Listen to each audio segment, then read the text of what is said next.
Astrologer and counsellor. आज बात करेंगे हम मैच्योरिटी ऑफ हैप्पीनेस। अपनी मैच्योरिटी ऑफ हैप्पीनेस को आप चेक करें कि क्या वास्तव में आप खुश हैं, क्योंकि हम दो पर्सनैलिटीज़ के साथ रहते हैं। एक हमारी दो ही तरह के मूड वाले लोग इस दुनिया में होते हैं, एक्सटर्नल और इंटरनल। दोनों के परसेप्शन दुनिया को देखने समझने के बिल्कुल अलग अलग हैं। और हैप्पीनेस जो है, यानी मैच्योरिटी ऑफ हैप्पीनेस जो आपकी है, वो आपका इंटरनल टूल है, यानी वो आपका आंतरिक कौशल है, वो आपके आंतरिक समझ है। तो इसको समझने के लिए मैं हमारे महान हिंदी के कवि रामधारी सिंह दिनकर की दो पंक्तियों से आपके साथ शुरू करना चाहूंगी। नित्य जीवन के संघर्षों से जब टूट चुका हो अंतर मन, तब सुख के मिले समंदर का रह जाता कोई मोल नहीं। यानी लाइफ के स्ट्रगल को करते करते हम जिस भी एज में हो, जिस भी तरह के हम संघर्ष में हो, लास्ट में जाकर अगर परिणाम में आपको अगर आंतरिक खुशी नहीं मिल रही है, तो इट मीन्स आपकी इंटरनल मैच्योरिटी डेवलप नहीं हुई। जैसे कि आप फल खरीदने के लिए मार्केट में जाते हैं, तो हम वही फल सबसे पहले खरीदते हैं जो फल मीठे हो, साफ सुथरे हो, पूरी तरह से पके हुए दिखाई दें। तो लाइफ में जो ये हमारा कर्मा ट्रैक है, अपने जीवन में हम जिस जिस रोल में है, जो जो अपने कर्म करते जा रहे हैं, तो हमें ये चेक करने की जरूरत है कि हमारे कर्मों के फल में कितना रस है, और अगर नहीं है तो वो कैसे आना चाहिए।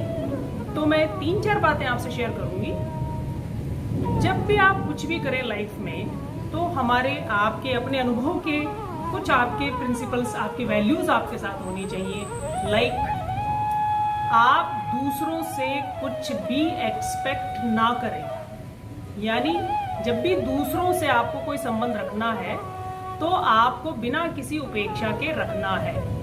तो इससे आप एक अपने इंटरनल, यानी कि आप एक अपने आंतरिक, अपनी इमेज में अपने साथ संतुष्ट महसूस करेंगे। दूसरा ये है कि कभी भी हम सामने वाले को या संसार को ये ना जताएं कि हम बहुत ज़्यादा इंटेलिजेंट हैं, क्योंकि जीवन तो निरंतर सीखने का एक प्रोसेस है।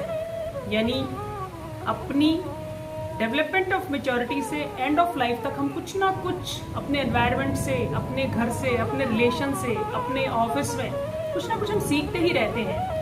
यहाँ सबसे अच्छी बात ये है, अगर हम इस सीखने वाले हमारे अपने, अगर उसमें हम उन लोगों को, हम उस एनवायरनमेंट से अगर पॉजिटिव चीज़ों को लेते हैं, तो हम अपने कर्मों के, यानी मैच्योरिटी ऑफ हैप्पीनेस के फल में हम रस भर रहे हैं। तीसरा ये आता है, जिस काम को करने से आपको खुशी मिले, आपको खुशी मिले, चाहे आप उसमें सिंगिंग करें, किसी अच्छी लिटरेचर को पढ़ें, या आप सिंगिंग करें, या आप कुकिंग करें, यानी जिस एक्शन को करने से आपको पीस मिले, तो ये भी आपके कर्मों के रस में, यानी फल में आपके रस भरेगा। चौथा ये आता है कि अगर आप किसी ऐसे एनवायरनमेंट में रहते हैं जहां लोग आपकी वैल्यू ना करते हो, जो आपके इमोशंस की, आपके फीलिंग्स की, जहां प्रिंसिपल्स ना हो, जहां आप बार बार हर्ट होते हो, तो आपको वहां से, उनसे अलग हो जाना चाहिए। तो इस तरह से आप अपने कर्मों के फल में रस भर रहे हैं। तो धीरे धीरे, यानी जब आप बिना उपेक्षा के किसी के लिए कुछ भी कर देते हैं, तो ये भी आप अपनी मैच्योरिटी ऑफ हैप्पीनेस को एंजॉय कर रहे हैं। जिस तरह से आपने देखा हो, आसमान में जब बिजली गड़गड़ाती है, तो ये हमारे जीवन का संघर्ष ही है। लेकिन जब बारिश की मीठी मीठी मिट्टी की गंध और बारिश की ठंडक हमें महसूस होती है, तो ये उस संघर्ष के बाद का, उस बारिश का वो रस है, यानी फल है, यानी धरा भी उसमें खुश होती है। और प्रकृति भी, आप और हम, प्रकृति भी हमें यही मैसेज देती है कि समय के परिवर्तन के साथ हम अपनी मेच्योरिटी ऑफ हैप्पीनेस की ओर बढ़ें, अपनी पीस, अपनी एक्सपेक्टेशंस, अपने कर्मा और अपने आप को सबके साथ बिल्कुल वैसे ही पॉजिटिव सेंस में शेयर करें और पॉजिटिव ही दूसरों से लें। तो इस तरह से करके हम अपनी मेच्योरिटी ऑफ हैप्पीनेस को फुल ऑफ लाइफ धीरे धीरे बढ़ा सकते हैं।